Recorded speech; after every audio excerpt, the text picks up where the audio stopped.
Doing well, thank you, thank you. Good, good. Nice. How do you pronounce your name? I just want to make sure I say it right. Nnamdi? Yes, that's correct. Yes. Yeah. Okay. Perfect. Okay. I wanted to try it first and then ask, but yes, great. I got it right. How are Y- you? Yeah, I'm doing good. It's about 10 o'clock at night here in the UK. Oh, so it's time to head to bed. Oh my gosh, after you Y- finish with me. Yeah, yeah, no, but it's been really it's exciting because, one of the things about the show since Pastor Mike started, a lot of fans have been like really trying to go back to the 90s and really understand the groups that really blessed us with such classic tracks and stuff. And we've been doing interviews Absolutely. from Blackstreet to Guy to As and everything, and people are like hearing the Nice. stories, and but more so how you got into music, because Yes, we saw yes. you in the group, but we never knew your backstory. Where did you start singing Yeah. and stuff? So Well, yeah, it'd be great so to find out. Yeah, where you from yes, as well, yes, because we have an yes, international audience yes. Okay, so we can take it all the way back. all the way back. Yeah. Let's go all the way back. So the start of singing, I would have to say, would probably be in my living room. I was born in Manhattan, in New York, Okay. in Wow. Harlem. Okay. Then I lived as a young girl in the Bronx for maybe till early elementary and then back to Manhattan. So since it's confusing and it was Sharice and I, and she was from the Bronx and I was from Manhattan, I had like a Bronx Manhattan story. I always just said, I'm from Manhattan, she's from the Bronx, because most of my years growing up was spent in Harlem, in East Harlem, New York. Okay. But I would probably say when I loved music was from when I was smaller, from Soul Train, just watching it with my dad, and every Saturday just waiting for Soul Train to come on, grabbing that hairbrush, standing, those, I'm aging myself right now, but those old stereo record players that look like furniture. Yeah. Yeah. Oh yeah, Yeah. he was 6'5". So Wow. as a little girl, I would stand on that with my microphone so that we could be a duo. And I Wow. would have not a microphone, a hairbrush was my microphone. Yeah. So the Yeah. hair and emulate the people that I watched on Soul Train. So Wow. and my dad growing up, they never did anything professionally, but he's from Raleigh, North Carolina, the outskirts of Raleigh, North Carolina. And him and his brothers had like a little group. So I got the love for music, by way of my dad. Even though he was an electrician and he was in the service and all that stuff, he was a veteran, but he never pursued his career. Maybe it came through me. Yeah. But Yeah. but then at those early days, I mean, I guess it's Mhm. probably when you get into high school stuff. Who are you listening to? Wow, good question. So in high school, what am I listening to? It's weird because my music taste definitely comes from my home. So all of the Marvin Gaye is just like played everywhere. Oh my gosh. So he's like the hero in our house. So I have to start from there because that's when you kind of people, you don't realize it, but by default, you develop your music palette, from Yeah. what you hear. So when you hear Marvin Gaye and you hear Donny Hathaway and you hear, Stevie Wonder and Yeah. just constantly playing, that becomes a part of your fiber. And I always tell people, even young kids that are coming up, like, yes, you're a singer and you do this and you do it, but you have to also kind of do not your history, but yeah, just sit a while, just go get some old school stuff, just listen, just Yeah. because what you can do, but you don't know what that will bring out of you. You know Yeah. what I'm saying? Yeah. So Yeah. that to me, so I'm like me musically, I always say I'm just like a mixture of all that I heard because I Mm, heard so much. yeah. And and sometimes in the industry, what happens is when you have that like big hit, they want you to stay there. Yeah. When inside of you, it's so many other layers Yeah. to who you are musically. But because that hit was that smooth song that that only did this, that they want to hear it over and over again. So that, that could be a downfall because it doesn't allow you to express yourself in, in all ways that you have inside of you. So a little bit of gospel, all of those things. I was in gospel choir in high school. We went and sang for the elderly and the sick, during Christmas time, and so all facets of music. And even in high school, I learned classical. So all in different languages. So you have a lot in you that's in your music palette. Yeah. And a lot of the stories we have by R&B singers is that it was almost like the church becomes almost like the training school for our superstars. But when you're in the environment like that, singing in choir, do you think, oh, I could be like Whitney Houston and I think because they started in the church and stuff, or are you just enjoying the singing? Well, it's hard to not enjoy the singing. And let me tell you what it is. I remember the first time in choir. Well, I went to LaGuardia High School of Performing Arts. That's where Sharice and I met before Changing Faces. That was the quote unquote fame school in New York. Oh, okay. So that's where was it based on that? Based off of that school, right? Wow. So that's the school. So we have a lot of alumni from Tashina Arnold, Jennifer Aniston. I can go Nicki Minaj. I can go on and on. It's so many of us that went there. It just housed so many wonderful people. But I would say when you're in a gospel choir there, it's so much more intimidating to even think you're Whitney Houston or because it's so many great voices, it's so many powerhouses. So you're just inspired by, the person next to you. When you hear them sing, it just makes you want to sing more. And so it was a great experience. And I remember one day saying, there was an audition coming up for a lead and I was going to audition for it, but I knew it's 500 other people in here that, can outsing me, to be honest, in terms of gospel. Usually you find big voices and, and my voice is a little more mellow and, so I went to the bathroom, my knees were kind of knocking. I spoke to a couple of people and then I went out there and I tried out for it and I got it. And I couldn't believe it. I just couldn't believe it because I was like, it's so much talent in one room. It's just a blessing to be there because what it does, it just pushes you harder, to be better.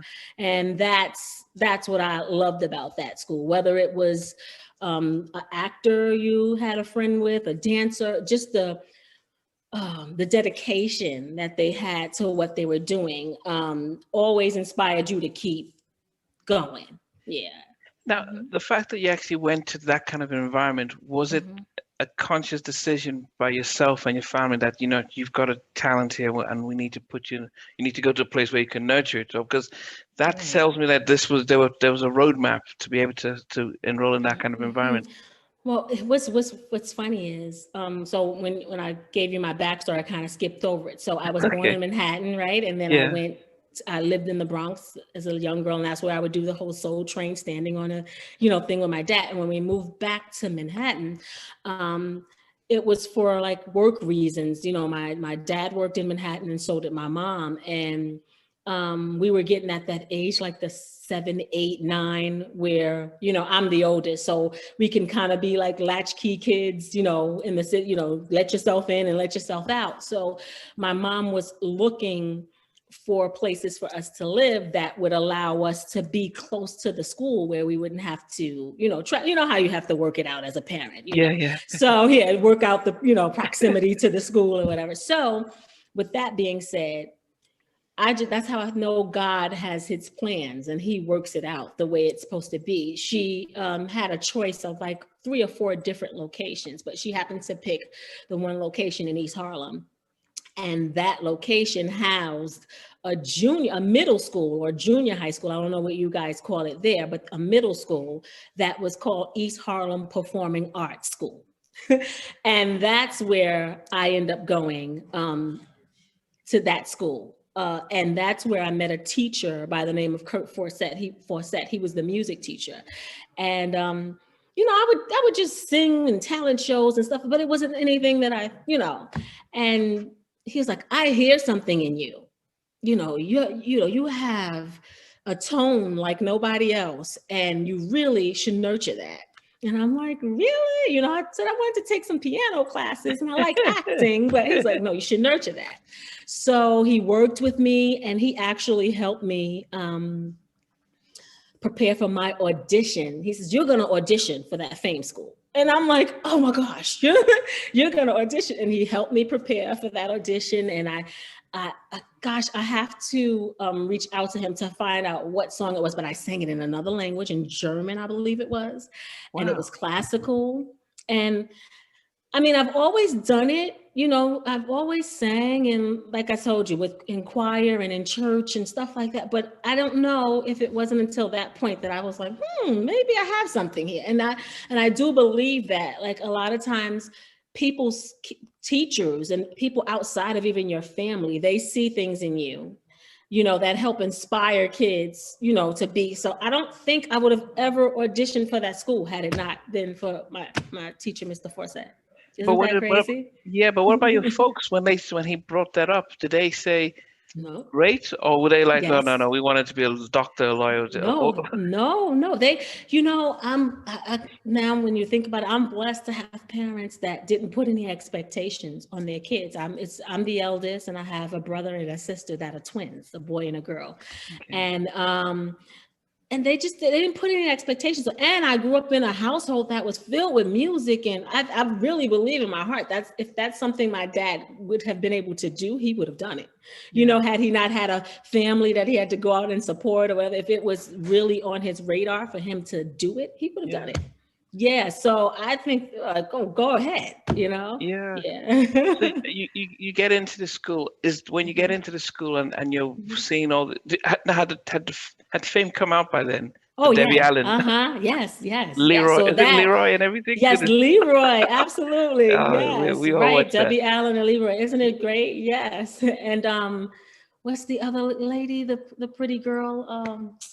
Oh gosh, I forget her name. I'll come back to it. Yeah. But I mean, the fact that you're going to that school, I mean, I was in England watching that, and I'm goodness, if I could dance and sing, I would want to be there. I think it was our version of I've forgotten the name of the song. They had the High School Musical. Yes. That was on TV a couple of years ago. The High School Musical. Oh my gosh, I'm sorry. Yeah. My brain is all over the place. Yeah, too. that's right. But yeah, it was really. I mean, for a certain age, that was the show. Now you're gone into there. Does that automatically tell you that I'm going to be either on Broadway or I'm going to be on the charts? What do you think that when you get admitted? I think I thought more about maybe more Broadway, because even coming out of my junior high school, we did plays, we did Guys and Dolls, The Wiz, so we had to put on final plays at the end of the year. And so that was just intriguing because you did a little dance, you did a little singing, and right where the school, well, when I first went, it was in Harlem, but they ultimately made a bigger school downtown, right across from Lincoln Center. So now you have all the, Lincoln Center is where all the greats go. So when I first went there, I was thinking maybe I would say more Broadway. I didn't really know what line of, music, but I was thinking more Broadway. Yeah. Yeah. Then what changed when you were in there? The sort of the direction as to that you decided to take? Do they give you a path, or do they just make you sort of a jack of all trades when you go through? Well, no.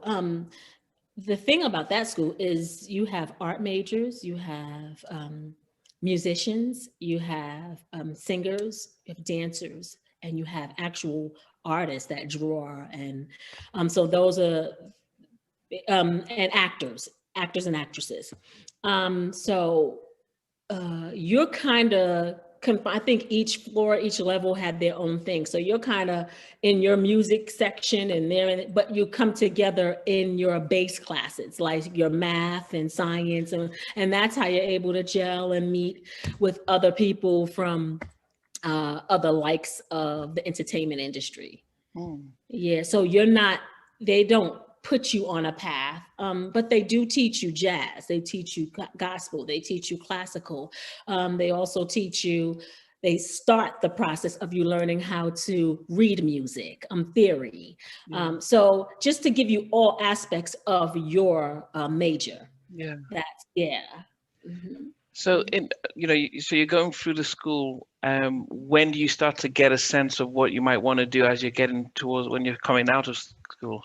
So when you're in that school, there's always an audition happening. There's always somebody always knows something, or somebody, oh, this person's looking for background singers, or this and Oh, that. Da, da, da. So yeah, when you're in a school like that, they're constantly on weekends after school. People are wow. going on auditions. They're doing, yeah. There are some people, they're in high school, but they're already in the industry. They're already Wow. on Broadway. You understand what I mean? They're already, so they're just in school because we're high school kids, but there's always an audition. So Sharice and I met because I think she knew of a person that was trying to put a group together. Well, we met prior to that, but then she came and said, come on, we're going to try to, I have somebody, maybe we can audition to put a group together.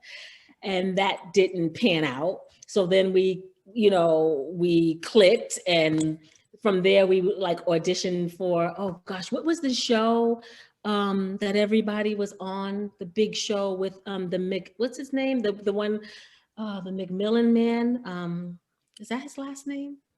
Not Stars in Your Eyes. Not America's Got Talent, but it was like America's Got Talent back then. Yeah, not Stars in Your Eyes. You know what I'm talking about, because Yeah, I think yeah, Britney yeah. Spears was on there, Beyonce and, Yeah, and yeah, yeah, Destiny's Child. Yeah, so we yeah. auditioned for shows like that. And then I think Sharice had a friend that knew that Sybil was Sybil. auditioning. Wow. Yeah, Sybil was auditioning for background singers. So then we went together, since we started from an initial group that we were trying to put together of 3 people. And then that didn't work out, and it was just us 2. And then we went to audition, and that's really when it clicked for me. I can't speak for anybody else, but for me, having the opportunity to tour with Sybil and go to places like the Philippines, and see stadiums filled up with people. And then even though you do it on a smaller scale, like in school or whatever, and it's amongst your peers, it's not really, like the outside world, but Yeah, to get yeah. on such a major stage like that, and to see the feedback, like what you give and what you get from the crowd, like how instant that is. Yeah. I think that's, for me, when I caught the bug. Like, I think I have to do this for a lifetime. Because even in school, remember, I was already doing it in junior high school. So it wasn't like something where, oh, I need to do this as a profession. I could have actually, done it. I wouldn't say on the weekends, but I could do it as well as hustle and do other things. Yeah. But I think it was that moment when, we were granted the opportunity, and I always say thank you to Sybil, because, we were granted the opportunity to tour with her and get to see that instant, gratification for what you give and what you get, was when we were like, we should try to do this. And then that's when we sought out to be a duo, and we're gonna, make a demo, and the rest from there. Okay, yeah. So before we get to that, now in my head, Uh-huh. I'm thinking you're in high school Mhm. and you've got Sybil, who's a big star, going Yes. around the world. Yes. Would you get a passport? Did you get your parents to sign off on it? Did you start get a manager to sign off how much we're getting paid? I mean, So, that seems so, like a so Sybil was toward our senior year. I think we may have been going in first year of college. So they didn't have to sign off. So we were good. okay. And they were excited for us. I mean, she's from the South Bronx. I'm from East Harlem. This was like, wow, like my dad is like, I'm living vicariously through you. You go and, and I was still in college. So I was just maneuvering, even while doing the demos and everything and Sharice was too in the beginning, but I was still in college, even while doing demos for us to get a deal and everything. We were both in school. So it was a lot, but it was just so much fun.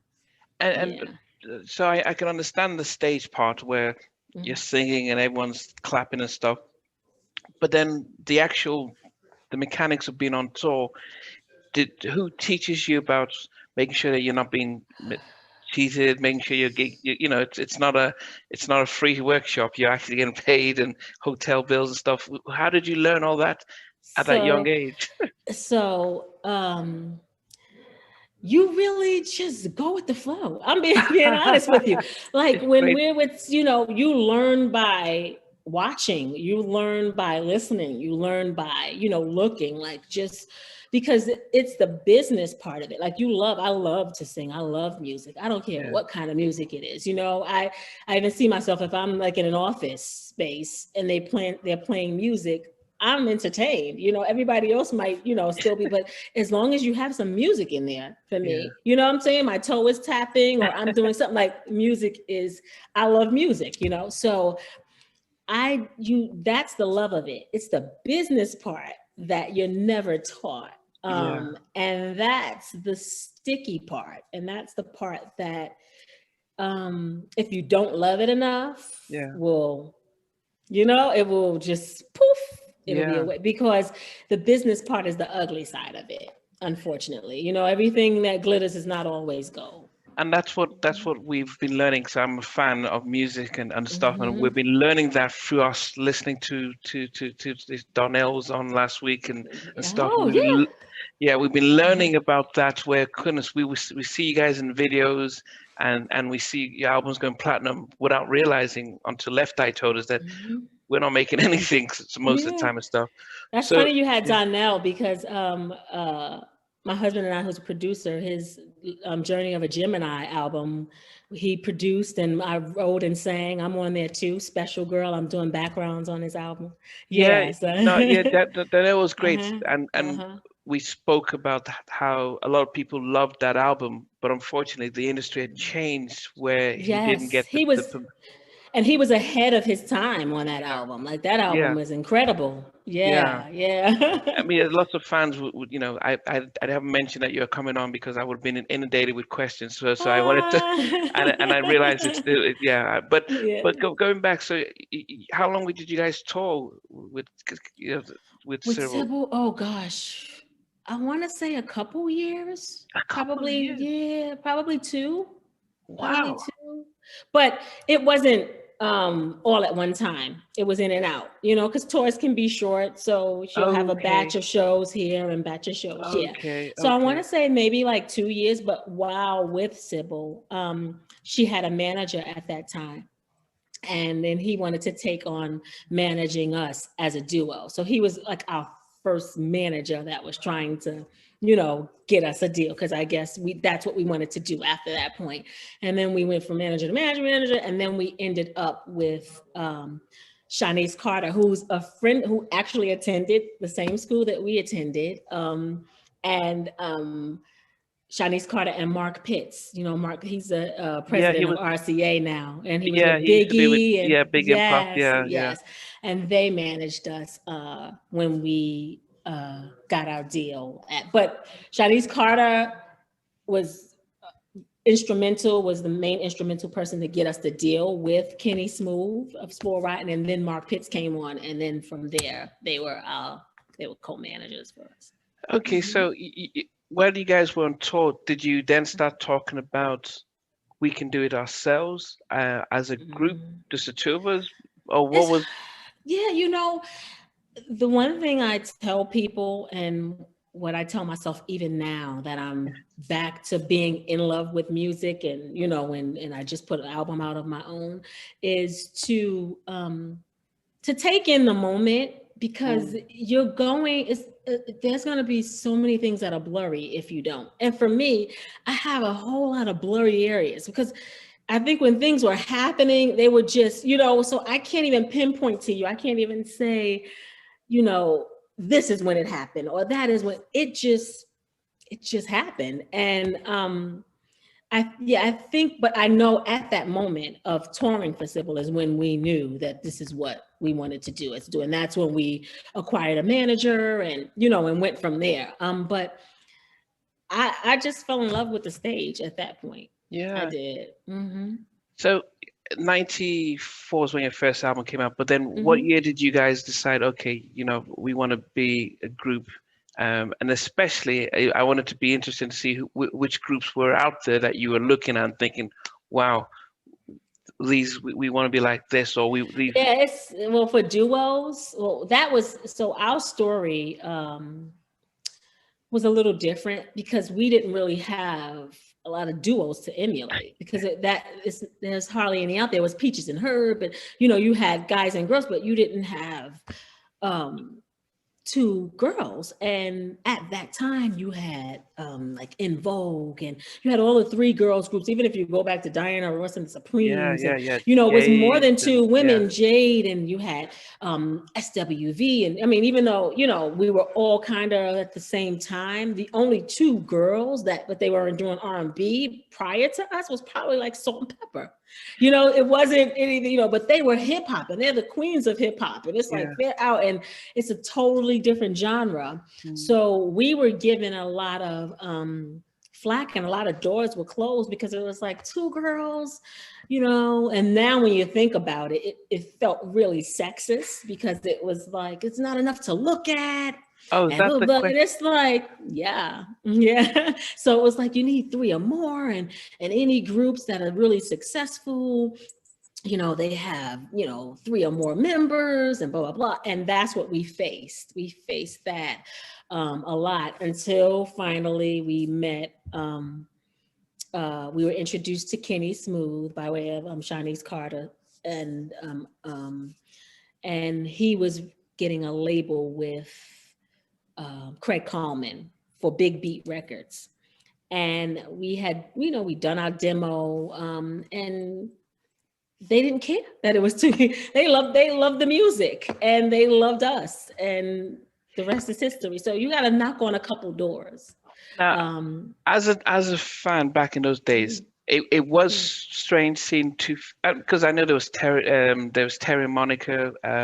oh yeah, we had Moke and Steph. I think Okay. they were on our label too. Yeah, Moke and So there, Steph. there, there were a few duels, but it Hmm. didn't. Yeah, they were right where it says that I think we were sort of we got used to the bands being three or four, and Yes. before it used to be five. When No Dishy came out, so Oh that yes, by yes, the time the yes. '90s came, that was too much. We needed to be three or four, so I could see where we were used to that, and I guess, but did you guys just were you ever pressured to say maybe we need to get a third member just to make it easy for us, or did you say no, we're going to stick to just the two of us regardless? Yeah, well, remember when we initially met, it was three girls trying to do a demo. So after we already tried the three thing, we were like, we're good. It'll work out. Like, we're good, and we gelled so well back then. So it was like, we're good, and we just kept at it. I mean, doors would close, and people would say what they say, and that's what I tell people too. Don't stop. If you believe in that, you keep going, because that's for you. And the energy between us showed, and that's why it worked. Yeah, Yeah. yeah, Mm-hmm. but that's a great lesson because I guess a lot of us um, we'll start off doing something and we're passionate about it, but we think it's not growing as quickly as that person over there who's following a particular formula, and you jump in that lane, and all of a sudden it's not what you're doing, and you can't be as good as them, and you're not true for yourself, and it falls apart. And it's good that you're It saying that, shows yeah, because I would have thought what you'd you be just pressured. said. Yeah, what you just said. When you're not true to yourself or what it is that you want to do, it will show. Hmm. It will show, and it won't work. So it may take you longer. So Yeah. what? You know what I mean? At the end of the day, it's greater, it's sweeter. But just stick to what you know in your heart you want to do, because I think is real evident, and people can see phony, and they could see, something that you're not enjoying. Timeline wise, so from you're finishing with Cheryl Sybil on tour, how long before you get you get your break? Mm. I would say it took us about 4 years. So it was like the end of college, around like right after college or so. I would probably say 3. I'm going to include the years with Sybil in there because I'm trying to think. So within the 2 years, maybe 2 more years, 2 to 3 more, 2 years after that, 2 to 3 Okay. more years. In the midst of that, are you getting a job? Are you just doing a, Yeah. okay. Yep, I worked at the dermatologist's office. I worked for Dr. Novick. He was like a big dermatologist. I was a secretary. I also got Sharice a job there on the side. Wow. Yeah, we did our little part-time work. We did, and that allowed us, that afforded us the opportunity to go and do studio time and demos, and and get on the train at night, and we worked with Dinky Bingham from the Jamaica Boys. He actually helped us tremendously as well with, he was the first person that let us know there's a lot of beautiful women out there, whatever, but you guys need to write and, and hone in on your stuff. And we sat there with him in the basement, and we learned to write music. As long as, what do you want to talk about? And that's when you open up your book and you start, because that's not something that you really did in high school, so you didn't do that for Sybil. You just sang. That's all we knew. We just knew to sing. But he brought that other element, which I'm so thankful for, where it's a business. You have things inside of you that you want to say. So you open up that book and you write it. And then for our very first album, we wrote maybe like 9 or 8 out of the 12 songs that were on it. And that was like not really normal for for groups. You had big producers and writers that have to come and write, but we actually wrote for all of our albums. We wrote the majority of the songs on all of our albums. And people don't know that. No, but what you're saying is really, really powerful. The fact that, because he could have taken advantage, Yeah. and No. said, I'm going to write Agree. all this stuff. Did he Yeah. teach you about publishing and what that means? Because that's where the money really is. Because then Well, Donnell yeah. was telling me Yes, about, that's where the money is. And that's basically what he was telling us. There's beautiful women everywhere. There's a whole bunch of singers everywhere. But publishing is where it's at. And that's how you guys are going to be in control of what you do. So that was such an instrumental lesson for us to learn, and that I have now. And the more you write, the more you learn, the better you get. And nobody can take that away. So I'm just thankful. I'm just grateful to God, because you're right. Could have taken advantage. You could have, I'll write everything. I'll do this. No, we were there as a group, and we all worked together. And, he produced, wrote, we did harmonies. He helped us with harmonies. Wow. We've always done that in school, but just to get someone else's perspective, he's great, So that was just amazing. So I have to thank God that we don't have those kind of stories where people were just vultures, It's been because hard. there are Yeah. a lot of people out there that have Uh, they have yeah, horrible you should stories. listen, watch my interview with Tabitha from Cut Close. I mean, yeah. So Oh, I see. and I'm glad. As I said, it was hard to be interviewing art, a lot of to hear these stuff. So I'm glad you brought a different side for us to see. Yeah. Yeah, Dinky Bingham, because I did hear. I know he was. He used to be. Was he not the drum tech for Guy? And he. Yes. So And he's yeah, amazing, yeah, amazing, just yeah. like a talent, just like unseen, So, and just under the radar. So yes, he's So it's amazing. the work that you get, those things you wrote, and what he helped you Mhm. produce is what you Mhm. took to get your deal. Yes, absolutely, is what we took to get the deal. That's basically it. Yep, he was part of our demo team. And then, Mhm. well, so he's taught you about the publishing. You Mhm. get that sorted out. Do you get the insight about, okay, what points are, how much, and all that stuff? Now, no, we didn't get that far, but then we had a lesson, but that was like a short lesson with our attorneys at that point, because it was like, okay, here's the circle. Here's the circle, and you break the circle up, and this part is publishing, and this part, yeah. So it was more like with your attorneys before you signed, and your first deal, like most artists will tell you that you've probably already interviewed, is your worst deal, Yeah, Yeah, yeah, It's your yeah. worst deal. You're excited. You're young. You're like, oh, I got a record deal. Oh, blah, blah, blah. It's just, it is what it is.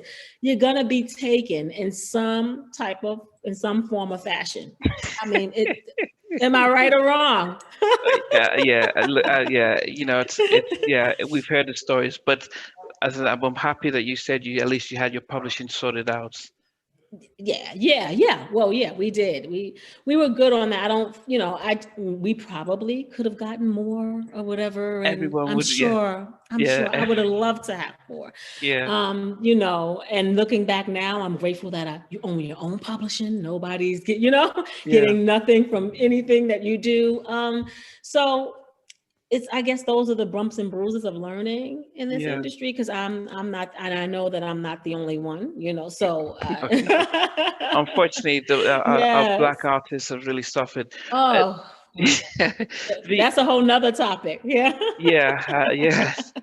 The name though, how did who came up with the name Oh Change my Your Face? gosh. So people won't believe it. So we had Face to Face. Oh, yeah, that's We not had bad. the single pressed, ready to go. I think the artwork was the last thing that needed to go. The single release date, and the single would have been Stroke You Up. Single release date, everything. I thought we did a name check, but some way or another, like a couple days prior to artwork, to everything being pressed with the name on it, lawyer calls and says Face to Face is taken. Wow. We did all of this stuff with Face to Face, and so we have to come up with a name. We only had like 2 days left, for everything to stay on schedule, because back then when you're in a part of a big record label, you got branded, you have this person, you have that. If you're not on schedule, you're going to be pushed to the end. So we put names in a hat. Wow. We had attorneys at the round table, people from the record label, ourselves, our managers. We just put names in a hat, and whichever name we picked up was the name it was going to be, and the name that came out was Changing Faces. And the reason being was, at that point we knew what we had. We had an album. It's ultimately going to be about the music, because at the end of the day, if you don't have good music, your name could be Boo Boo the Fool, right? Boo Boo the Yeah, Fool. Nobody would really care. yeah. And I think about even like Lady Gaga or whatever, like she's just great. It doesn't matter. We'll call you whatever it is you want to be called. Because of But the if her music. music wasn't great, right, the music is the Yeah, thing that's going to lead you there. And yeah. we knew what we had. So, we were first so sad. Oh my God, oh the name, I think a rock group had the name. And I Ah, feel like they were just lamping for us to put it out so that they could come, come swoop down. So, but thank God we found out like a couple days before. But the name it's just a name. It's yeah. just a name. And at the end of the day, let the music speak for itself. Now, because you guys wrote about most of the tracks on your debut album, whose Mm-hmm. idea was it to get the hottest star at the time to Mm-hmm. come and write the first single? I mean, Right. So how that came about was when we got the deal with Spoil Rotten Big Beat Records, we were now looking to put the project together. And it was like, they were like, write a wish list of people you want to work with. He's on the wish list. So at that time, I think it was just leaving public announcement. I oh think he was yeah, just yeah, leaving, right? So it was getting ready to, or just starting his solo career. yeah, And he was on our wish list of producers to work with, along with like Babyface and stuff, who we never got to work with. oh, yeah. Would love to. But yeah, he was on our wish list, and they were like, well, you guys have a pretty hard wish list. We like, just send our demo. At that point, we had the demo. Just send the demo. Go with God. If he answers, he answers. If he doesn't, then we'll just keep going. And guess what? He answered. Like, So who all he else can did you? say is no. Who else did you? So you had Babyface. Who Yeah, I else know it did was you have? Babyface. I know it's R. Kelly, Babyface. Who else? Oh my gosh. Oh, Was it Jimmy Jam and Terry Lewis? Wow. I think we had we were going for it. We were just, I think it was Jimmy Jam and Terry Lewis, because Janet Jackson, come on, she was everything, But you know? yeah, and they're both Boys to Men and stuff. Yeah. Jimmy Jam and Terry Lewis. We had a good little list there. But we were like, just send it and then let's go. And that's what happened. Apart from Stroke You Up, he did Fooling Around as well. Yes. Mm-hmm. The thing about it too is that most the formula back then used to be come up with a up tempo stuff, then you kind of slow it down, and then you guys come up with two slow stuff, and it was like, wow, you hear the first one, then you get the second one, and it took off. But when he came, what happens? Does he write the song and says, "You guys sing"? Yeah. Or so yeah, kind of, because we were like, I think he was just getting started, so everything was getting ready to take off for him then, and we were both like time challenged. Well, really, he was. We were kind of like on his schedule, right? At that point, it's the truth. It was, he had already heard our voices from the demo, so I guess that inspired the songs, and we were like, I think it may have been a couple songs, maybe a couple more, but we ended up with Fooling Around and Stroke You Up. And yeah, and actually Stroke You Up was actually pretty funny because the demo was sent over by R. Kelly singing, "I've been feeling kind of strange." Wow. You know, I mean, we take away what's happening now, but anytime, if I do a poll today to say, here are 5 artists in the 90s, he gets at least half of the votes, and over 3,000 people vote. And so there's a lot of us who separate the personal things and recognize the creative talents that he has, and so we want to focus on the sort of the talent and the music. Because the other stuff I have no clue about. No. Yeah, it is. It's the focusing on the music, and I think for us, it felt like he could just, it looked like he had a gift, like a baby face or Kenny Green, who could just write for anybody, and but to make a song like Stroke You Up and he's singing in the background, it in the 90s it was very competitive. It was great people coming out from Jade and SWV and Vogue, and male and female.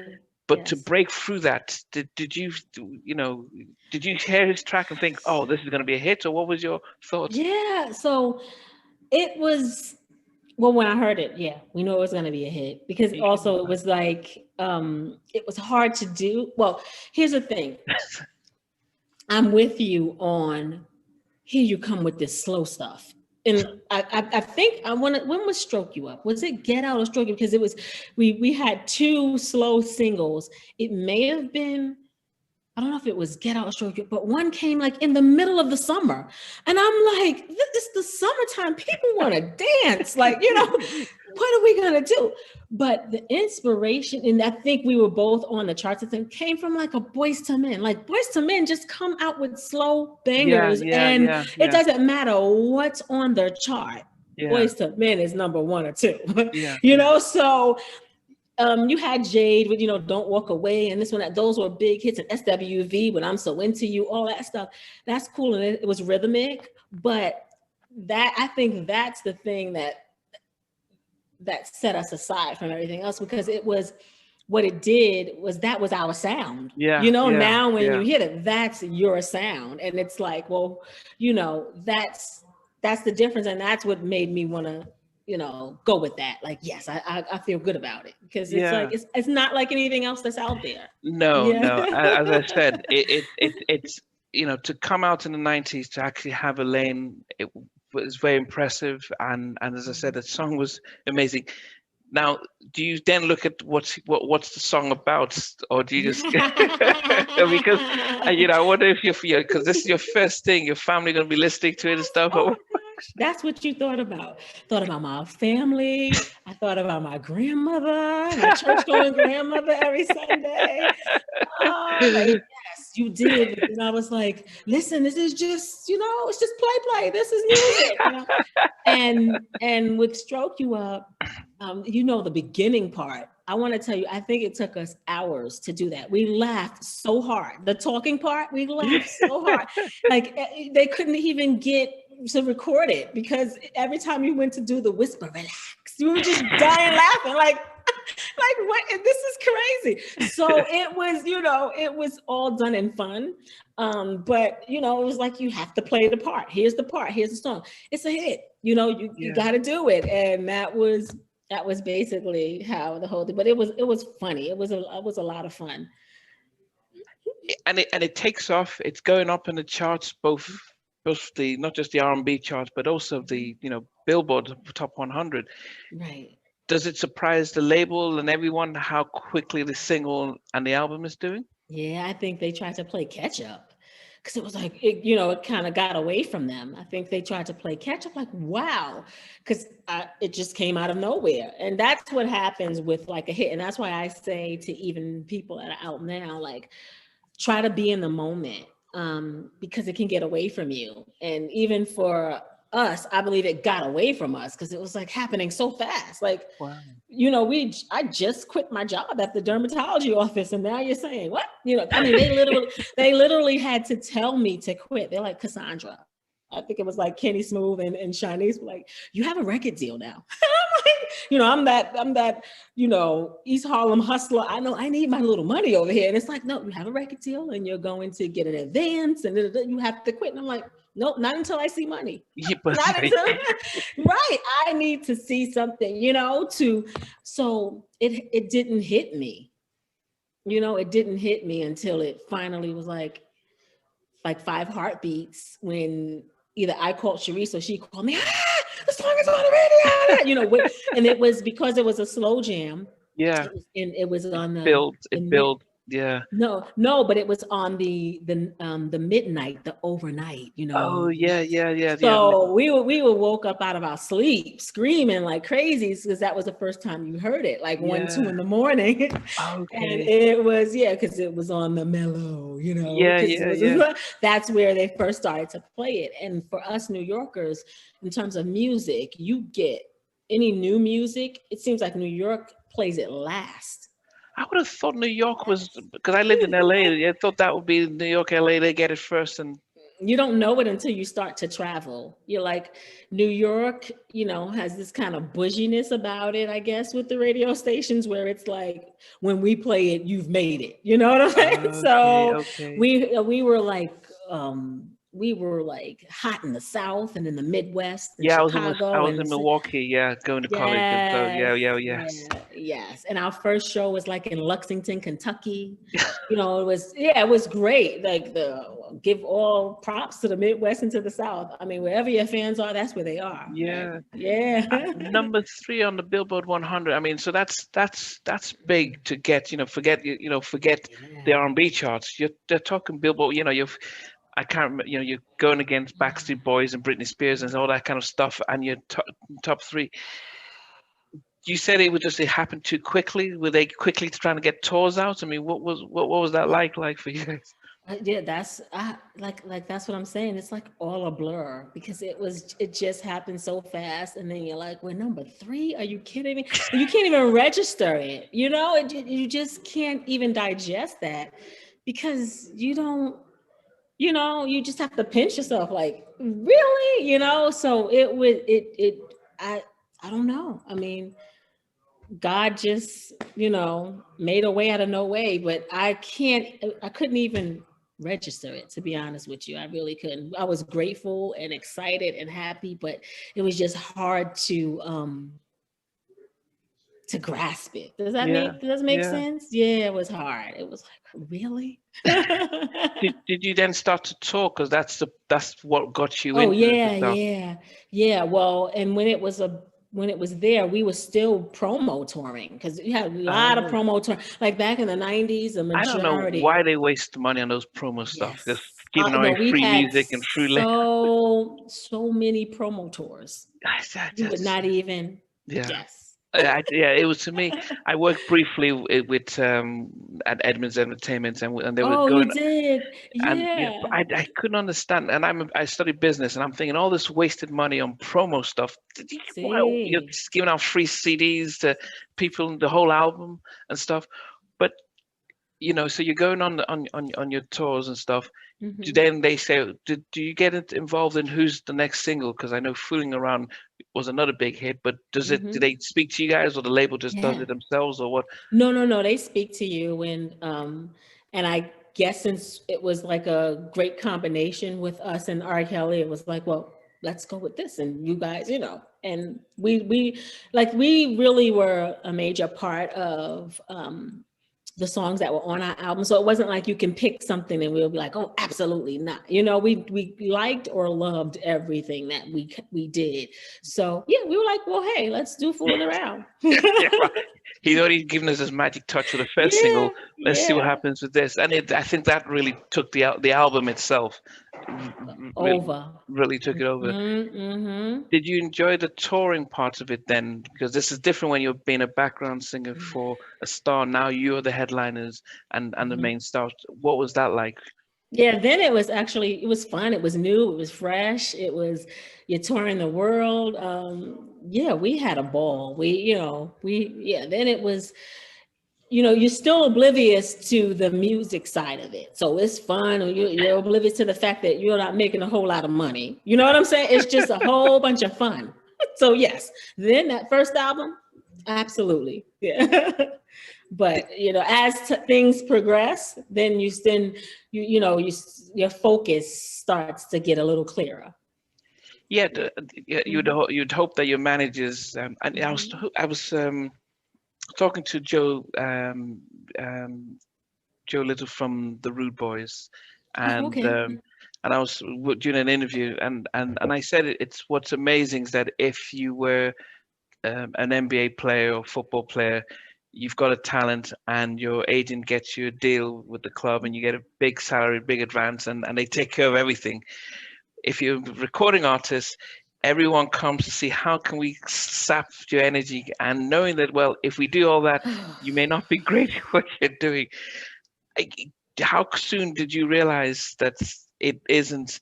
There's two sides to this. There's the singing part, Well, and let's go back because you okay, hit a couple of things, okay? And the one thing I say the same thing that you say is when you're when you're a sports person or whatever. Now, to me, it's different when you are given a whole bunch of money, and if you choose to go and buy 80 houses and cars, and that's on you, right? That's on you. It's yeah, sad because there are a lot of athletes who may not have money after getting those major big deals, but 90% of Black artists, because I can only speak for myself, you're not given nowhere near that kind of money, nowhere near that kind of a public.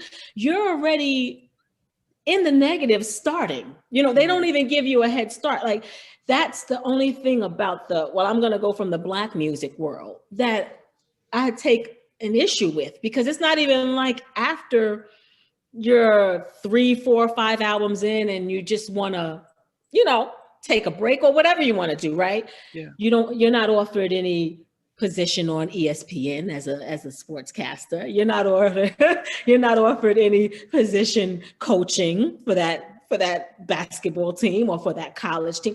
You have nothing. You're just left out there in the world, right? That's so not only do they suck the blood out of you, like you mentioned, yeah, which takes away the energy from what you're really, you have to go out there and perform every night. Where NBA players, they get the cool baths, they get the massages, yeah, whatever it is for them to perform at their best, yeah, yeah, they have it, correct? yeah. But as an artist, you don't have that protection. You know what I'm saying? There's nobody really there to protect you. You have to protect yourself. Because even monetarily, the only way you're really gonna make money is to keep doing shows and to keep writing and and to keep publishing this and to keep your record label interested. Now that's a whole nother thing, because if that last album wasn't number one like the album before, Yeah. their interest is going down, down, Wow. down. You see what I'm saying? So and what's going down with the interest is the budget, right? That maybe you got a big budget for the last album, but well, we got to go by what you did last Yeah. time. What about that? You know, we got to go by how many records you sold the last time. Hmm. This is what artists face, you know, and that's why I go back to what I said before. You have to love it, because the business part of it Wow. will leave you really so you don't have that where you're given $50 million for a 5-year deal. You know, that's if artists had something like that, you know, you can make an investment, you could do that, Yeah. you know, you can live. So that Yeah. if you 5 albums down the road, if you're not number one, you know, you're okay though. Yeah. That's not what Black artists are afforded. I mean, not any that I know of. You know what I Yeah. mean? No, and as I said, as fans, all we saw was the videos and the songs, and we Mhm, did not realize that there was behind the story stuff, mhm. behind the scenes stuff. But you're fortunate your first album went platinum, Yes. um, and then you come out with your second album, All Day, All Night, Mhm. and off the back you have Get Out. That was another big hit. As I said, I can't Yes. remember if it came out in the summer and stuff, but Yes, that was the summer. That was the start of okay, summer. Get Out was the start of summer. And I was like, what in the holy hell? We going to be going again with this slow song in the start of summer. And that one was bigger than Stroke You Up, Get Out. but then Mhm. for you guys, then did you go back to writing majority of All Day, All Mhm. Night? Mhm. Yeah, we wrote again. Forgive me for not remembering how many songs are on there, but we wrote the majority. If it's 13, we wrote 9. If it's 15, we wrote 10. Yeah. Wow. Hmm. Hmm. And you didn't get any pushback from the label, because normally what you sometimes get is like, oh, well, we want to get more control over this, so we're going to get Hmm. our own people and stuff. But they were like, let's not break a winning formula. Well, yeah, we didn't get pushback, and I believe personally, because we were where we are now in the industry, we were signed to an independent label that was signed to a major. So I Okay. think that actually helped us, because you have somebody, you have Sport Rotten that is on your team. You know what I'm saying? That's okay. They're there to fight for you, kind Yeah. of with that big Yeah. label, you know, and they're there to also make sure all the deadlines are met. You know, you Yeah. said we were coming out at this time and blah blah blah. So it's more than just you. So that whole independent element, Yeah. actually helped out, especially like the first album, you know, like they could have just shelved us and Yeah. said, Yeah. okay, we'll put you out next time. But I think, you know, when you have that middle like person brokering Yeah. everything, it kind of helps push things along. Yeah. So when Donnell says he was an untouchables artist signed to Yep. the face, Yep. The and same and thing. and so now, but now that you've said that, it makes sense, because they are the ones who said, if we don't get you guys out, we don't get paid. So we need you guys So to you go out. have more than one person that has a motive, right? You have Yeah. more than just changing faces that has a motive, because and speaking of Untouchable, Kenny Smooth was a part of Untouchable with Eddie F or whatever. So Yeah.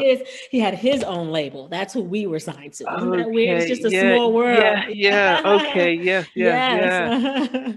Yeah. Yeah. No, Yes. actually, Mhm. Donnell, even when I interviewed Buddy Weeks from Intro, Uh-huh. they, Intro. Uh-huh. yeah, they talk so much about how Eddie was very honest, got them signed to ASCAP and all that stuff, so that Yes. they could Yes. get their Yes. own stuff, Own got them stuff. into Yeah. all that stuff. So this is Mm-hmm. very rare to hear, somebody really taking care of the artist for the Yeah, long term. that's that whole team, the Untouchable team. Everybody was pretty um on point, you know, and honest. Yeah.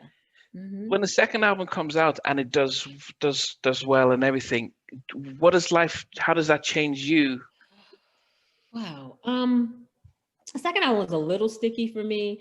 It was joy and pain at the same time, because right when Get Out was Blowing up. climbing up the charts, Yeah. my dad passed Oh. suddenly. So it was in a 2-month period. So it was a little, you know, joy, pain. So again, that's when promo tours started. And you were back on that which, like, I'm with you now. Okay, we're second album in. You're already to, you know, you had Fooling Around, Stroke You Up, this, that. I mean, you had Stroke You Up, Fooling Around.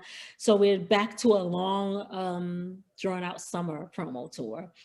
And, but, you know, we couldn't even be mad because again, who does that? You're back out again with a slow song and it's like top of the charts. We were just like, wow. And I don't know if it was second album or first album, but I'll tell you a little funny story. It was one of the two albums when the single was going up. I have to go back and do my research about which one, but I don't know why I feel like it was Stroke You Up, because Craig Coleman said he'd gotten a phone call, and because we were like greatest gainer and beating out, you know, as you go up the chart or whatever, and the phone call was from Prince saying, who is this Changing Faces? Because Prince had just put something out and we were coming in just like, so I guess he looked at the label and called to find out who and what is Changing Faces. Because he's like, they're just, you know, you get the greatest gainer, the greatest radio plays, the greatest, you know, so when all those things were coming in, people started like doing research, like, who the hell are they? Because you came out from nowhere. Wow. From nowhere. Yeah. Did you ever meet? Did you get to meet the great man? Now, we met him, but by default, it had nothing to do with this. We were doing a studio session.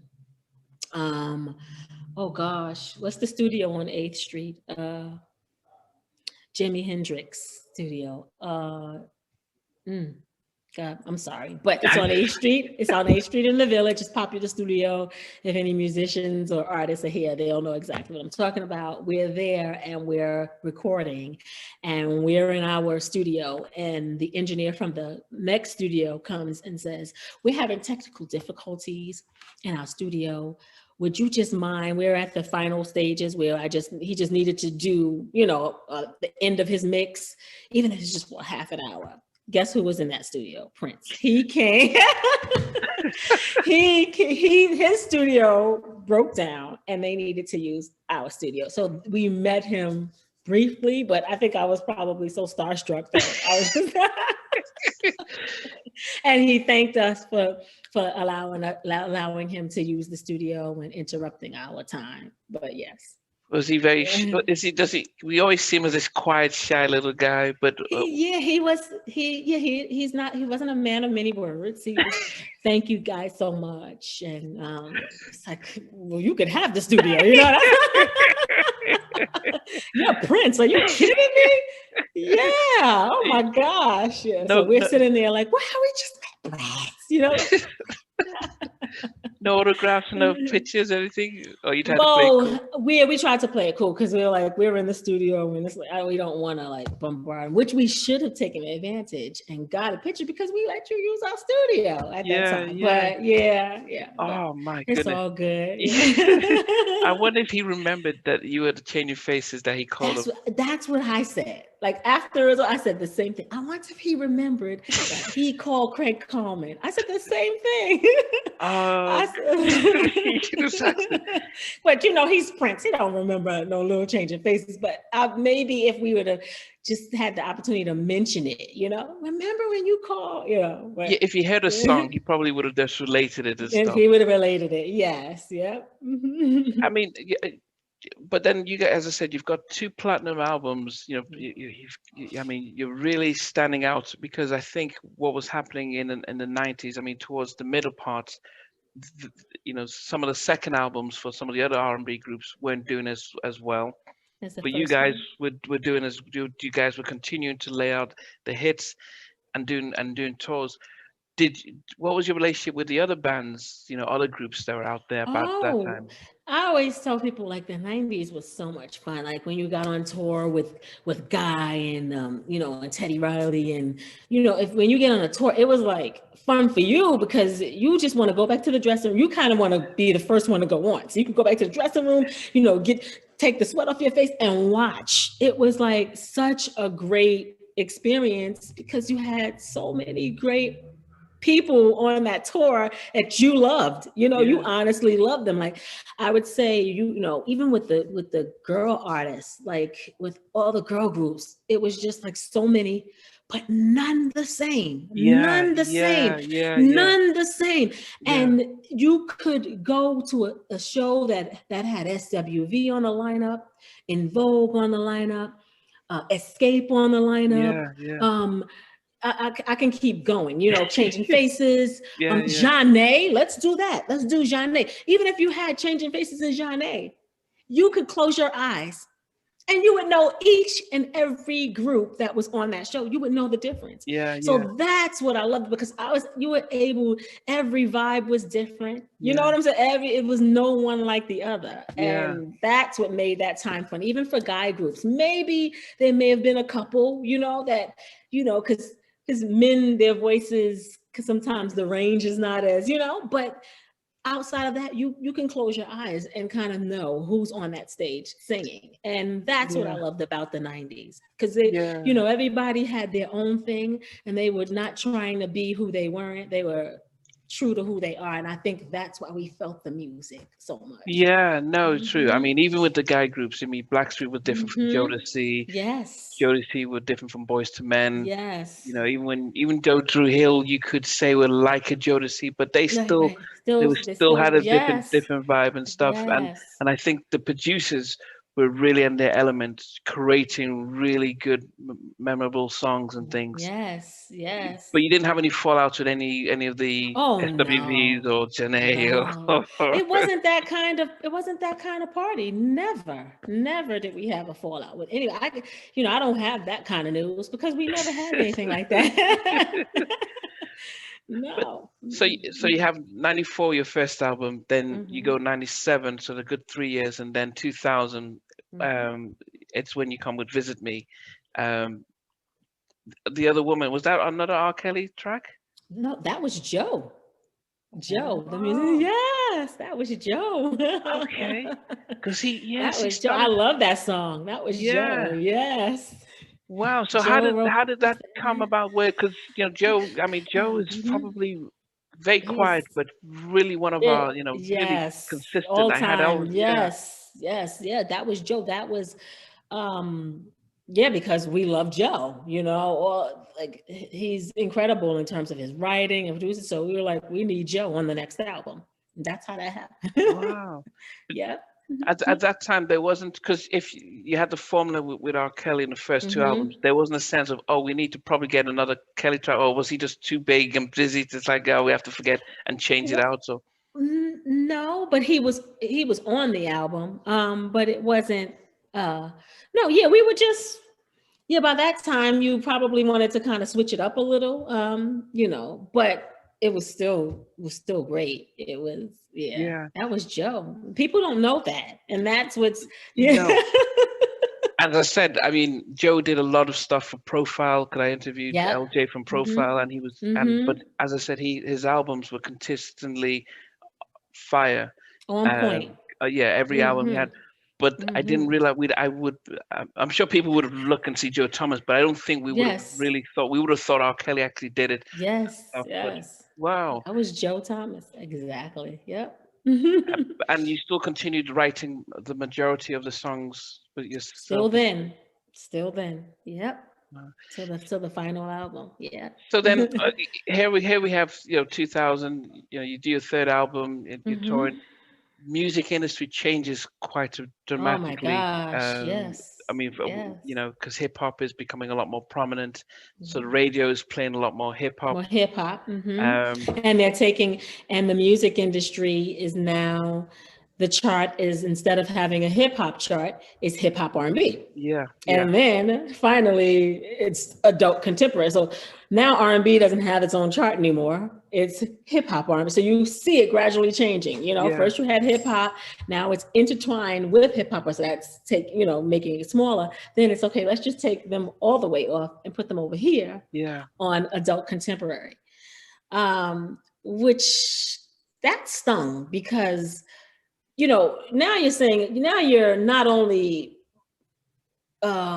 moving R&B artists you know, well, we deserve our own chart. Let's just keep it that way. Yeah. But we never deserved a chart to be combined with hip hop. Hip hop deserves its own chart, don't you think? Yeah. So No, my thing is, everybody deserves their own chart. But then to take the R&B chart and instead of just giving it back to R&B, you say adult contemporary. So now, what does that do? Yeah, I mean, I always used to think of adult contemporary was, you know, Dionne Warwick and Patti LaBelle, like, you know, really, you know, the legends, but that stuff that, you know, you don't necessarily, you know, you don't go out and buy because, you know, an 18-year-old college kid won't just, they don't think Right. they're adults and stuff. So, Right. yeah, and you don't really look at So that chart. yeah, there you go. So now now you're in a corner. Yeah. Now, as an R&B artist, you're put in a corner because your chart is adult contemporary, and you're nothing if you don't jump on a hip hop track with somebody and do a hook. Yeah, yeah, See, that was that phase. That yeah, was that phase after 2003. It was, as an R&B artist, you had to jump on something and do a hook yeah, because yeah, now hip hop is taking over. So yeah. there's no And real the room. labels were merging, and Yep. there was no uniqueness. There was like just, you know, you had, it was Sony BMG, it was Universal, and there was Warner, and it was like, okay, we're merging everyone else up and just removing that identity and stuff. Did did you Yep. get support on that third album, or what was it like with the That's label? what that was. The third album was our divorce, I would say, from the label.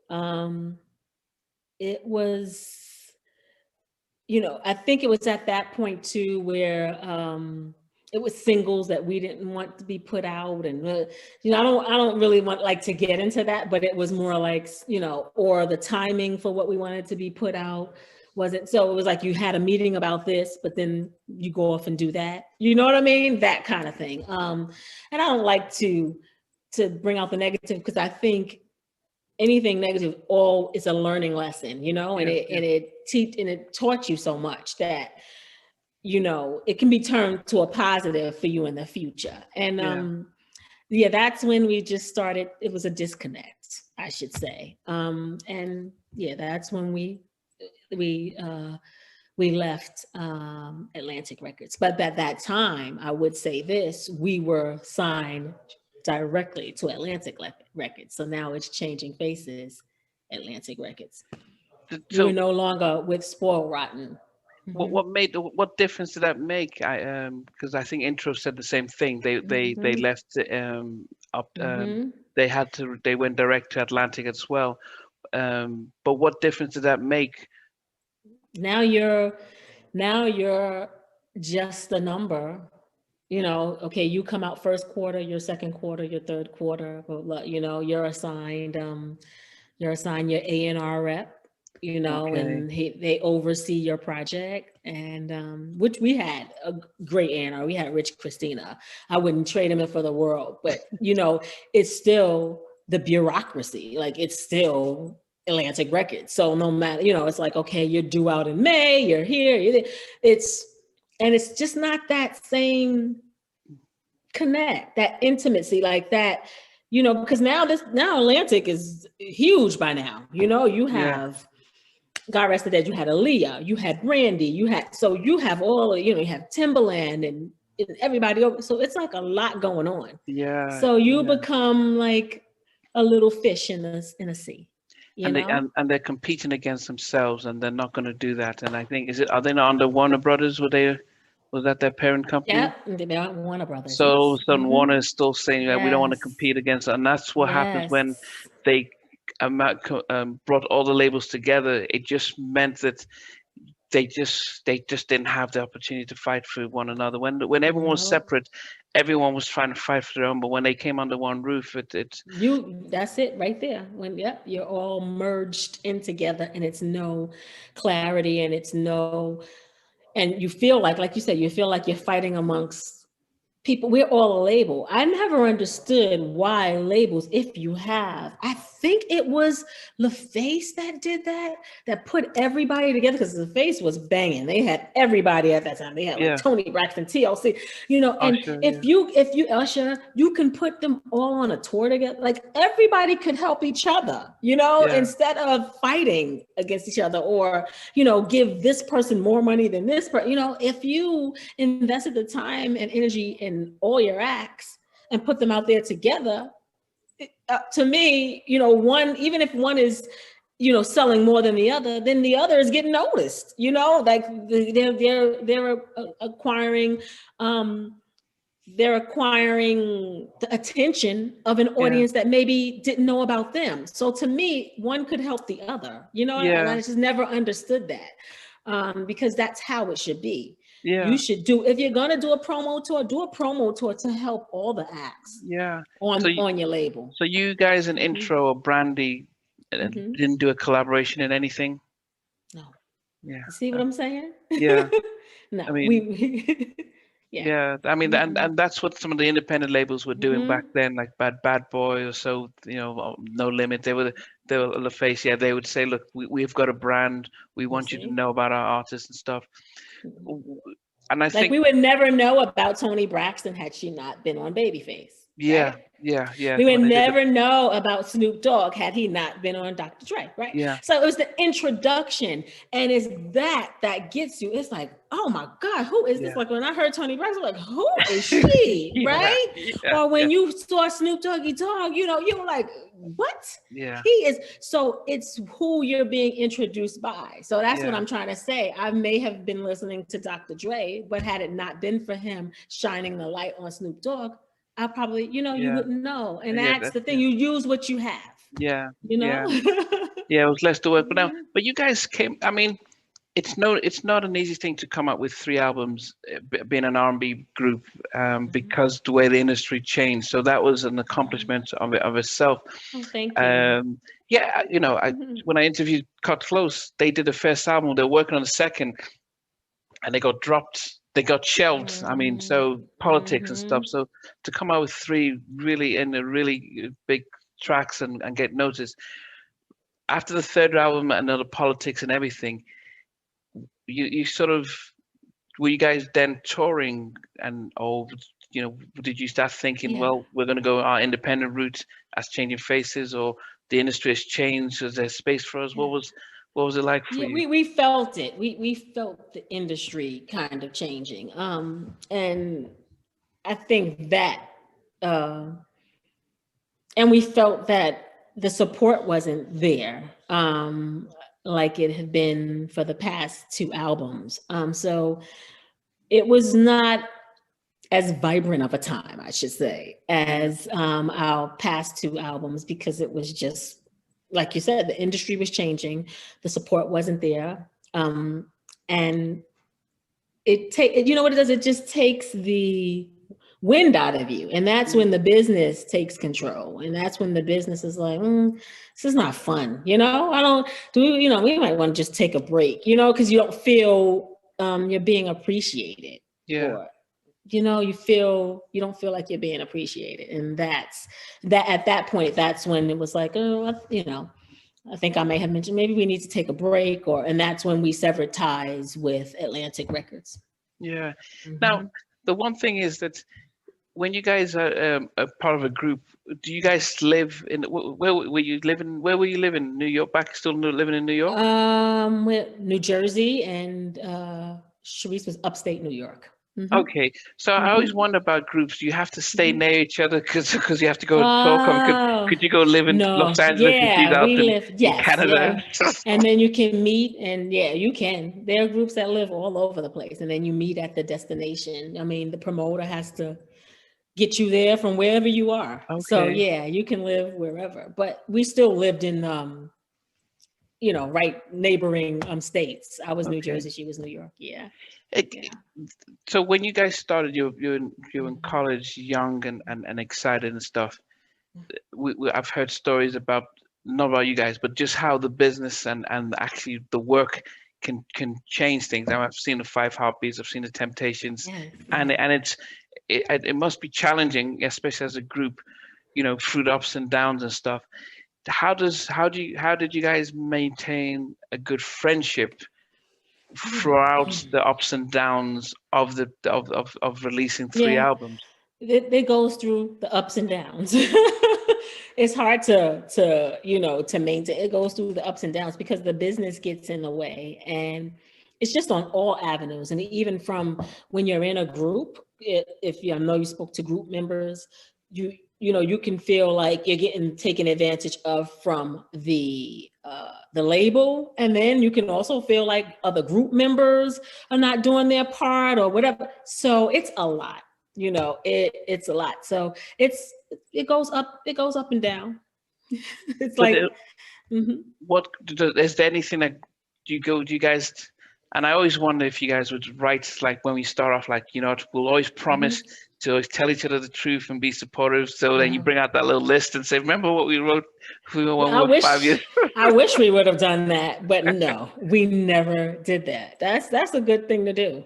And I probably tell any group I know, write down that so that you'll have something to go back to, and that you can be responsible for, what you promised in this way. Yeah, no, we had nothing like that. Wow.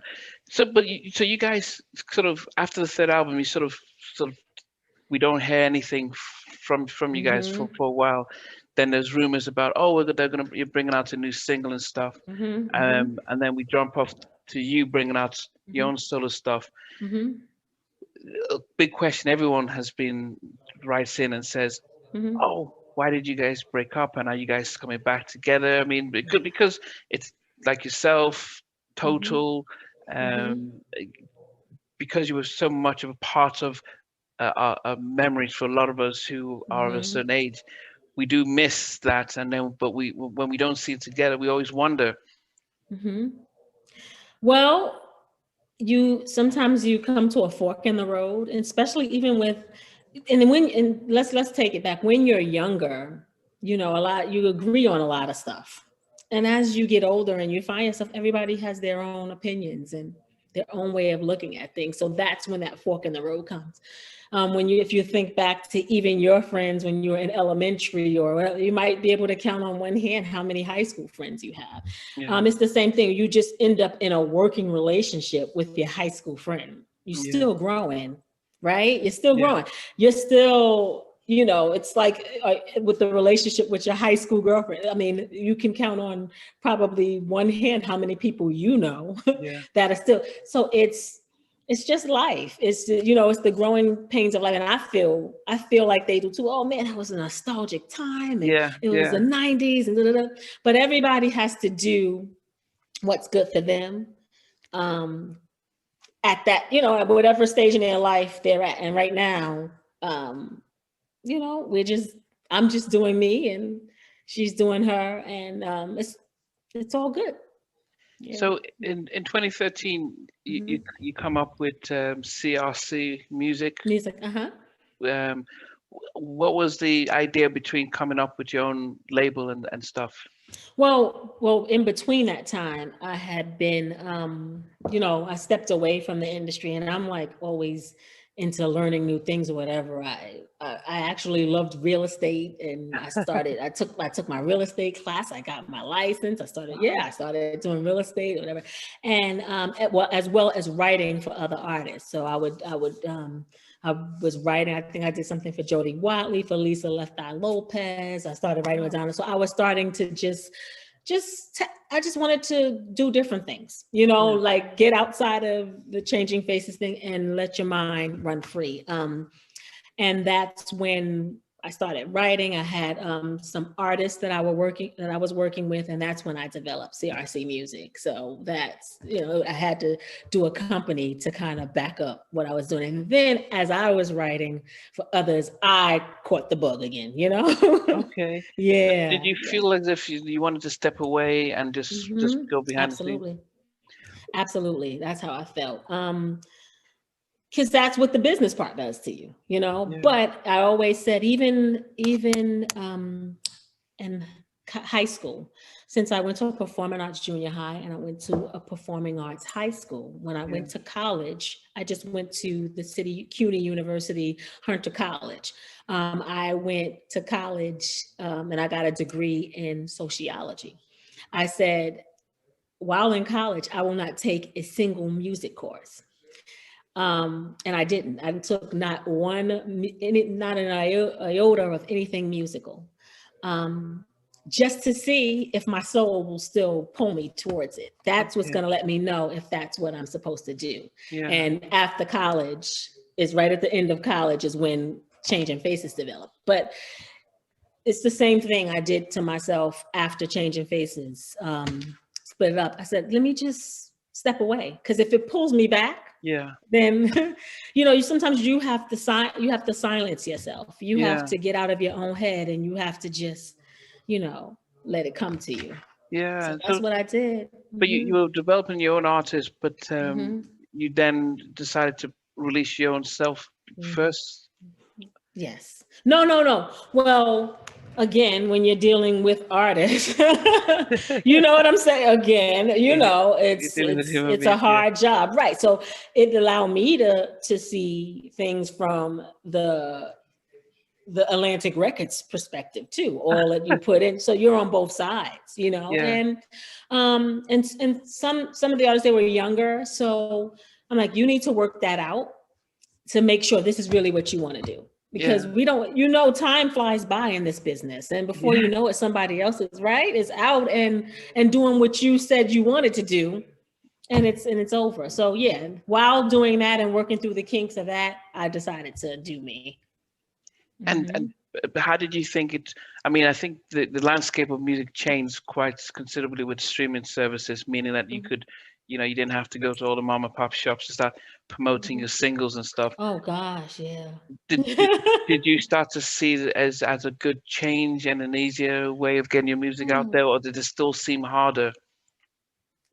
I personally, when I'm asked this question, what's good about it is you don't need a record label. You don't need a whole bunch of money. You just need to do good music, and you could, from the touch of your computer, upload and it's there. What's bad about it, or I should say not so good, is 500,000 other people doing the same thing. Right? Yeah. So with that being said, it's like trying to find a diamond in the rough. It's and now it's just not America. It's international. It's all over. It's so it's a different animal from where I come from. The 90s were nothing like this. I'm trying to, go through this whole new wave. But you gotta be in it to you have to be a part of it to learn it too. Cause it's a whole, it's more of a marketing world than it is a music world. Right. So now you have to learn that aspect. How do you market yourself? And what's gonna set you aside? Cause there's so much good stuff out there. I wouldn't know. Like, I would have to sit and sift through Spotify, for something to come up on my playlist, or Apple Music. You have no idea what's out there. It's just so much content. Yeah, it is hard. But then, 2019, you came out with a full album. Yes. What were you looking to say? Okay, I've come out with an album. I'm going to go on tour to promote it, or Well, I put my single out first, Name on it, which actually was top. I think it went to 15 or 10 on the R&B charts, the adult contemporary charts. So I was like, yes. I put that out, and then after that, I just dropped the album. I says, just let it go with God. And then 2020 happened. That was April 2019. I just wanted, because I'm by myself and this is a whole new thing for me, but I just wanted to live with the music before I did visuals or anything like that to it. You know, I wanted to live with it. I wanted to get the feedback, which was awesome. I'm so thankful for, you know, all the fans and people who reached out to me, and that's the only way you just have to release. You just got to let it go. And then 2020 hit, and it was just like, what the hell happened? Yeah, I didn't feel any need to do music. Like, so many people were suffering. So much was going on that, you know, I didn't even have it in me to write anything. You know, it was just like, oh, it was just a sad time. yeah. And I felt like we were all in it together. So we were just riding the waves to get to shore. And finally, I hope we're close to shore now. Yeah. You know, with so many friends, family members lost, and, you know, I'm thinking this year, I'm hoping maybe in the next month or two, because I have stuff that I've already done and worked on, ready to go. But it has to be when I feel it. I'm real big on that. And I'll put out Long Way Home Part 2 and keep going. So is the idea then to you said you haven't done visuals, like you haven't done a video, Right. but okay, but So I'll add on to Long Way Home. It's part 1, and then I can start just doing visuals for all of the songs that I initially wanted to do visuals for. But, you know, God has different plans. Yeah. and do you are you in a position where you wouldn't mind being back on the road and touring, or do you think have you you've done it all from a long time ago? Yeah. I don't, you know, not to that extent. You know, now you're more in control of, you know, your tour schedule. So absolutely, that would be, you know, and you can do it in spurts. You know, it's not something that you need to be out there sweating and, you know, and 6 months away from your family and friends. Yeah. So absolutely. I would love to tour. I know that there's loads of these of 90s revival tour. Would you Mm-hmm. go on it and sing both your new stuff and I have. Changing Faces stuff? Yeah, I have. I've done it. Yeah, I've done that in but before everything shut down in 2019. That's my show, and I already have a show booked coming up in May with the same thing. I think it's me, Rome. Is it Rome? And oh gosh, I forget who the next person is. It's a 90s show, so it's gonna be coming up in Kansas. Okay. Do they introduce you as Cassandra Lucas Cassandra, from Change? Change Your Faces. Yeah, Cassandra, Okay. Change Your Faces. Yeah. And then you have backup singers to help with the edits part. Absolutely. Yes, we do it. Yeah. Okay. But ideally, we're going to start to see more so from yourself, your own new material as well. Yes. No, it will be. I mean, it's been fascinating to hear your story. I definitely do hope that once your new album is about to drop out, or if you have any visuals that we at least we can use, as we can put it out the interviews, we can send it, let the fans connect the dots and see, okay, this is what Cassandra's up to now and stuff. But before I end my interviews, I always ask all my guests that if you were stuck in an elevator and they said it'll be about 2 or 3 hours, but we can put a movie on for you to watch, what would you request to watch? Well, because I'm like, it could be, you know what is crazy? I would probably either put Coming to America or Mrs. Doubtfire. I'm the last person. Like, I love Mrs. Doubtfire and I love Coming to America. So it would be one of the two. One of the two, okay. Yes, because I'm in an elevator. I have to laugh. You know, I have to. I can't. But what about if they're about to put out the movie and they said, okay, we'll pull a song for you before the movie starts? What song do you request? Good question. Wow. That's a hard one. Oh, shucks. What song? I have so many songs. It's hard to pick one. So a song before the movie starts. You got me here. Let me see. Because I'm like, am I going to dance? You know what I mean? Do I want to dance or do I want to sing?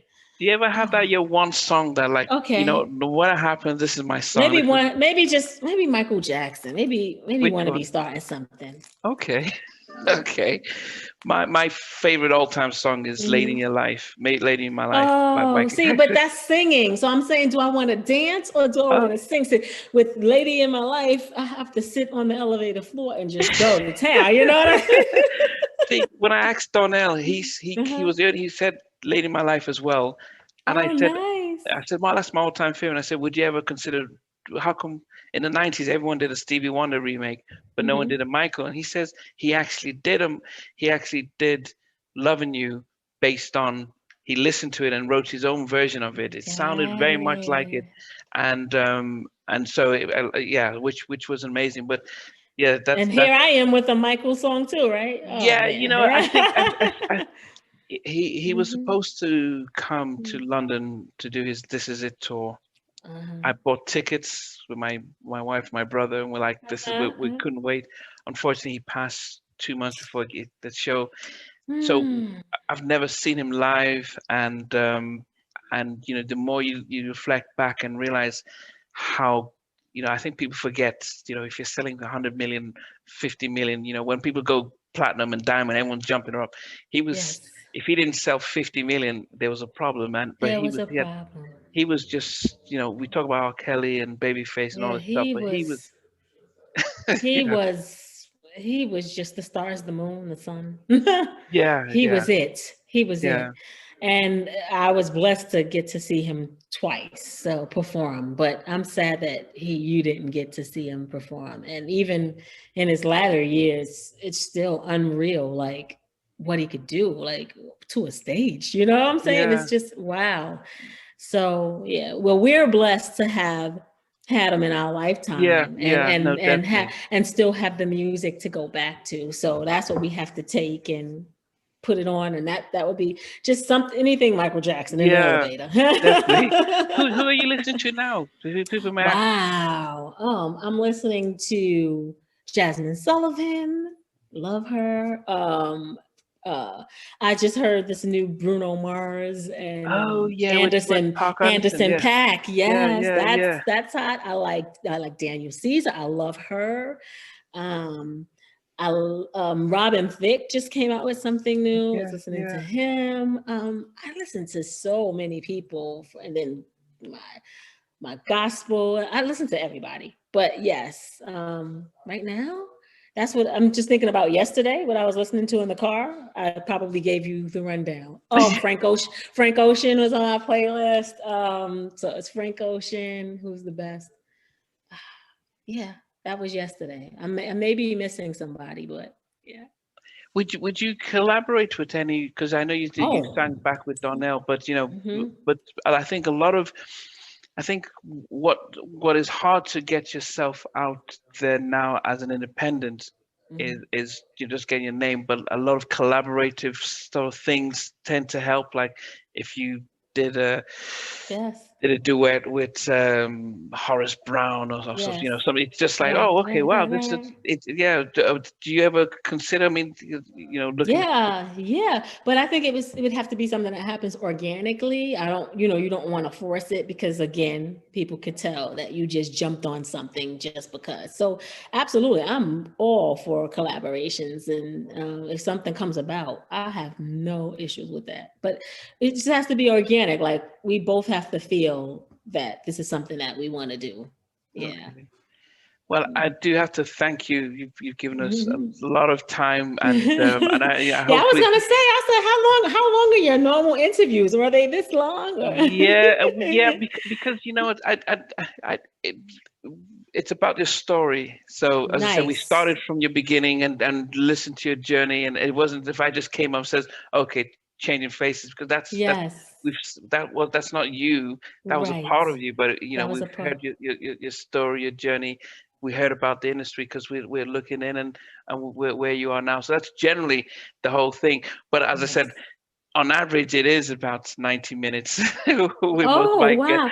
because Well, they I'm just getting ready to well, I'm getting ready to start a podcast myself. So, okay. but what I do want to do is like you just feel it out, no set time so that people don't feel like, and if something's going great, Yeah. you just go with it. So I had a good time. Yeah, well, and that's why I don't go live because a lot of everyone was going Instagram live, and what happens is Yes. people are commenting and you're not focused, and but Hmm. I wanted to get.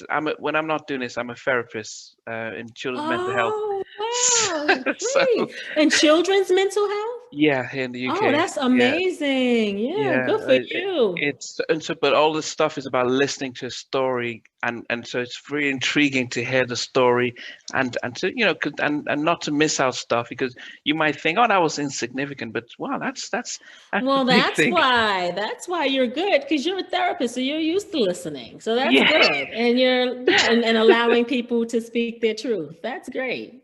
but Perfect. you've got it's really been great to hear. I mean, you went to the fame, goodness. I wish I was a kid, Leroy, Debbie Allen, goodness, and you went to the school. To Yeah. me, I mean, you said Yes. Jennifer Anderson and stuff. I mean, Yes. that's Yes. that in Hmm. itself is amazing. And the fact, as I Yes. said, is not everyone who sings or went to your school made it out. Or That's so true. what made it different for you guys? Because That's and true. and chance happened, but you got to write. So it's been great to hear your story. And I guess yes, whenever you're doing anything, it's just being curious about the other person, Right. and what my guests keep my audience tell me is that they enjoy the fact that I let the guests speak and I'm not trying to jump in Yes. and stuff. Yes, you're great. It was perfect. And that makes sense because sometimes when you're interviewing, you can already see the interviewer thinking about that next question instead of tapping into what you're saying. So you got Thank you. it. Thanks for watching. Please remember to subscribe to the channel, but most importantly, to press the notification bell so that you can be notified when we do have a new interview. Loads to come, but thanks a lot for watching.